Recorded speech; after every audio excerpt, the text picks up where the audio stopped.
ब्रह्मा थे। ब्रह्मा ने अपने जीवन में एक बार झूठ बोला था। उस झूठ के परिणाम स्वरूप, दंड स्वरूप शंकर जी ने श्राप दे दिया था, किसी भी यज्ञ में तुम्हारी पूजा नहीं, अकेले। लेकिन आपको लोग विधाता के रूप में जानते हैं, इसलिए केवल पुष्कर में एक आपका मंदिर बनेगा और पूरे संसार में कहीं भी आपका मंदिर अकेला नहीं बनेगा। लेकिन सृष्टि के रचयिता हो, इस नाते आपकी पूजा यज्ञों में तब की जाएगी जब यज्ञ कुंड बनाया जाएगा और यज्ञ में देवताओं के लिए आहुति डाली जाएगी। वो भी कहां पर आपकी स्थापना की जाएगी? यज्ञ कुंड के दक्षिण की दिशा में स्थापना की जाएगी। अभी यज्ञ मंडप जब हवन किया जाएगा उस समय यह बताया जाएगा, समझ रहे? और उसी के प्रतिशोध में दक्ष ने शिव जी को श्राप दे दिया था कि तुम्हारा ये अमंगलमय स्वरूप की पूजा कोई नहीं करेगा। तब सती ने इस शिव स्वरूप की पूजा पहली बार किया, फिर ब्रह्मा ने किया, फिर विष्णु ने किया, और तब से हम आप इस शिव स्वरूप के प्रतीक की पूजा करते चले आ रहे हैं। शिव के स्वरूप की पूजा करने के लिए अगर शिव के पास हम आप पहुंचते हैं तो नमः शिवाय कहने मात्र से वो शिव खुश हो जाते हैं और प्रसन्न हो जाते हैं। इसीलिए आप लोगों ने ओम नमः शिवाय, जैसे शिव में जो अर्घा है वो सती के रूप में होता है और उसके ऊपर जो पिंडी रहता है वो शिव के स्वरूप में होता।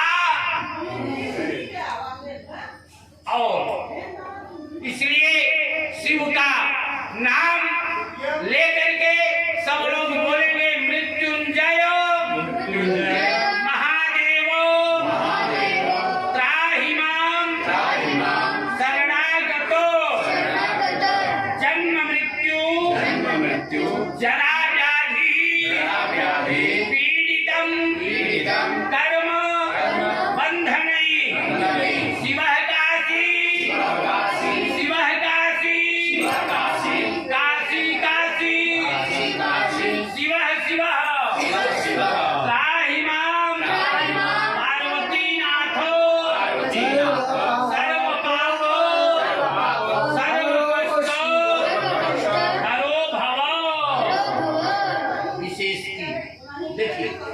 किसी भी व्यक्ति को अपना अंतरंग बनाने के लिए जब तक उसके हृदय तक हम आप पहुंचेंगे नहीं तब तक अंतरंगता आती वाती नहीं है। तो शिव की विशेष पूजा, शिव का विशेष फल प्राप्त करने के लिए आपको शिव के अंगों का पूजा करना होगा। यहाँ पर तो केवल स्फटिकेश्वर महादेव दिखाई दे रहे हैं, लेकिन इसी स्फटिकेश्वर महादेव में शिव के हाथ सारे अंग भी विद्यमान है। इसलिए फूल की पंखुड़ी लेकर के नमः शब्द जैसे आएगा और पूजयामि शब्द जैसे आएगा तो उतनी बार आपको डालना ही डालना है फूल।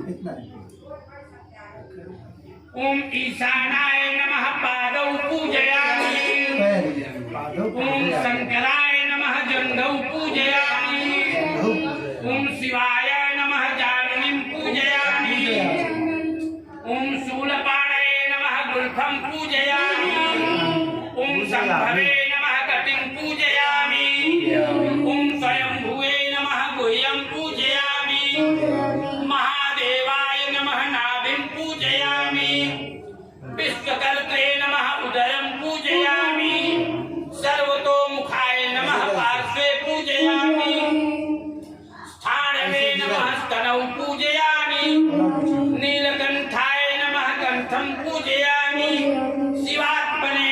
मुखं पूजयामि त्रिनेत्राय नमः नेत्रे पूजयामि नीलकंठाय नमः कंठं पूजयामि शिवात्मने नमः मुखं पूजयामि नागभूषणाय नमः शिरः पूजयामि देवादिदेवाय नमः सर्वांगं पूजयामि मृत्युंजय महादेव त्राहि मां शरणागतो जन्म मृत्यु जरा व्याधि पीडितं कर्म बन्धने शिवः काशी शिवः काशी काशी काशी शिवः शिवः त्राहि मां पार्वतीनाथ देखिए शंकर जी अकेले कहीं जाते आते नहीं हैं, अपने गणों को साथ में लेकर के जाते हैं। जैसे मैं आपके यहाँ यज्ञ कराने के लिए अकेले नहीं आया हूँ, मेरे साथ अन्य और आचार्यगण सहयोगी हैं। अगर आप हमको बहुत कुछ खिला दीजिए, हमारे सहयोगियों का अनादर करें तो हम कैसे खुश होंगे। इसलिए शिव के आए हुए गणों का भी पूजन और ध्यान करना होगा। गणपतये नमः गणपतिं पूजयामि ओम गणपतये नमः गणपतिं पूजयामि ओम कार्तिकाय नमः कार्तिकं पूजयामि पुष्पदंताय नमः पुष्पदंतं पूजयामि ओम कपर्दिने नमः कपर्दिनं पूजयामि भैरवाय नमः भैरवं पूजयामि शूलपाणे नमः शूलपाणं पूजयामि ईश्वराय नमः ईश्वरं पूजयामि ओम दंडावदंडपाणे नमः दंडपाणं पूजयामि नंदिने नमः नंदिनं पूजयामि महाकालाय नमः महाकालं पूजयामि मृत्युंजय महादेव त्राहि मां शरणागतो जन्म मृत्यु जरा रोगै पीडितं कर्म बन्धनै शिवः काशी शिवः काशी काशी काशी शिवः शिवः त्राहि मां पार्वतीनाथ सर्वपापहरो भव। देखिए आनंद जी, ये मूर्ति कहाँ से आई है ना आप जानते हो ना मैं जानता हूँ, लेकिन 8 जगह से मूर्ति प्राप्त होती आपको पता नहीं है या पता है, तो अगर उन 8 स्थानों का ध्यान हम आप कर लेंगे तो उस मूर्ति की पूजा करने का 110% प्राप्त। ओम भवाय क्षितिमूर्तये नमः भवाय जलमूर्तये नमः रुद्राय अग्निमूर्तये नमः रुद्राय वायुमूर्तये नमः भीमाय आकाशमूर्तये नमः पशुपतये यजमानमूर्तये नमः महादेवाय सोममूर्तये नमः ईशानाय सूर्यमूर्तये नमः मृत्युंजय महादेव त्राहि मां शरणागतो जन्म मृत्यु जरा रोगे पीडितं कर्म बन्धनै शिवः काशी शिवः काशी काशी काशी शिवः शिवः त्राहि मां पार्वतीनाथ सर्वपापहरो भव।